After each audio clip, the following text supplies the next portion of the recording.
এইগুলা চিন্তা করতে করতে আমার আর বাঁচতে পারে না, মন চাইবে মাঝে মাঝে ভাই সুইসাইড করে দিই। তুমি আমার সুইসাইডের কথা শুনে হাসতেছো ভাই? হাসবো না কেন? হ্যাঁ, তুই সুইসাইডের কথা কেন বললি? কেন বললি তুই? সুইসাইড করা হারাম জানিস না? সুইসাইড করলে আল্লাহ নারাজ হবে। শোন, আল্লাহ পৃথিবীতে অবশ্যই তোকে একটা সুযোগ দিবে, তোকে শুধুই ধৈর্য ধরতে হবে, তাহলেই সম্ভব। দেখ, এই পৃথিবীতে কম মানুষ আছে যাদের টাকার অভাব নাই, তো তাদের মুখে একটু হাসি ফোটে না। তারা টাকা খরচ করে সিনেমা দেখে, তারা স্ট্যান্ড আপ কমেডি শোতে যায়, কিন্তু তাদের মুখে আর হাসি ফোটে না। আর আমারও দেখ তুই, আমি 5 টাকা খরচ করি না, মানুষ আমারে কষ্ট দেয় কিন্তু আমি তাদের কষ্ট দিই না, আমি হাসি মুখেই থাকি। আমার এটাই ভালো লাগে। পৃথিবীতে বাঁচতে চাইলে কিছু সিম্পল জিনিস তোকে মনে রাখতে হবে।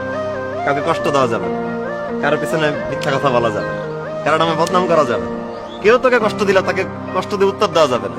দেখবি তোর আর একটু মুহূর্ত ফ্রাস্ট্রেট লাগতেছে না, তোর সবসময় ভালো লাগতেছে, পৃথিবীটাকে তোকে সুখী মনে হবে।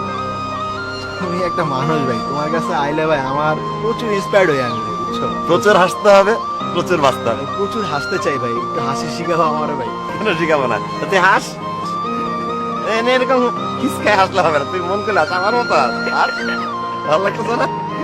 ভাই আমি তোমার একটু জড়া ধরতে চাই। পাগল আমার কাছে। আর কি তুই তাই না?